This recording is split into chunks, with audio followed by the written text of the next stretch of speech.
And getting into a boat, he crossed the river and came to his own city.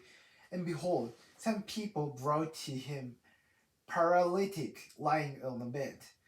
And when Jesus saw their face, he said to the paralytic, "Take heart, my son, your sins are forgiven." And behold, some of the scribes say to themselves, "This man is blaspheming."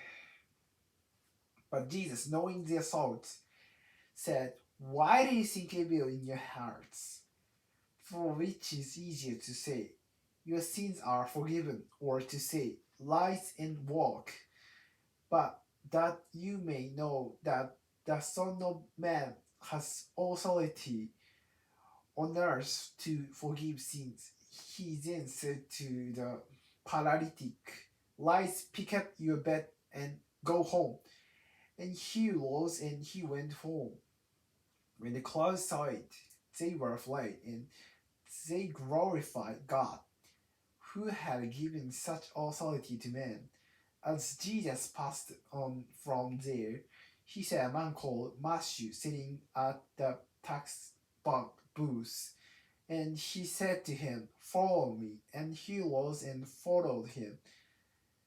And as Jesus reclined at table in the house, behold, many tax collectors and sinners came and were reclining with Jesus and his disciples. And when the fa- fa- Pharisees saw this, they said to his disciples, "Why does your teacher eat with tax collectors and sinners?" But when he heard it, he said, "Those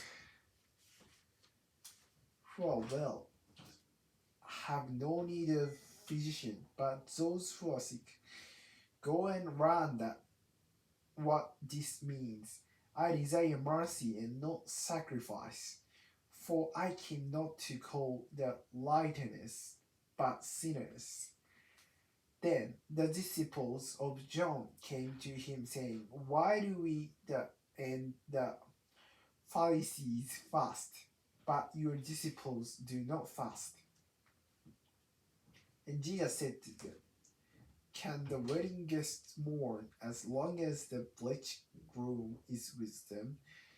The days will come when the bridegroom is taken away from them, and then they will fast. No one puts a piece of shrunk cloth on an old garment, for the patch tears away from the garment, and worse tear is made. Neither is new wine put into old wineskins. Uh, if it is, the skins burst, and the wine is spilled, and the skins are destroyed. But new wine is put into fresh wineskins, and so both are preserved." While he was saying these things to them, behold, a ruler came in and knelt before him, saying, "My daughter has just died, but come and lay your head on her, and she will live." And Jesus rose and followed him with his disciples. And behold, a woman who had suffered from a discharge of blood for 12 years came up behind him and touched the fringe of his garment. For she said to herself, "If I only touch his garment, I will be made well." Jesus turned and seeing her, he said, "Take heart, daughter, your faith has made you well." And instantly the woman was made well.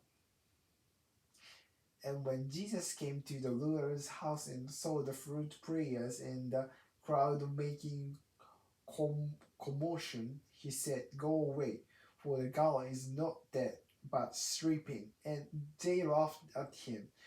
But when the clouds had been put outside, he went in and took her by the hand, and the girl arose. And the report of this went through all the district.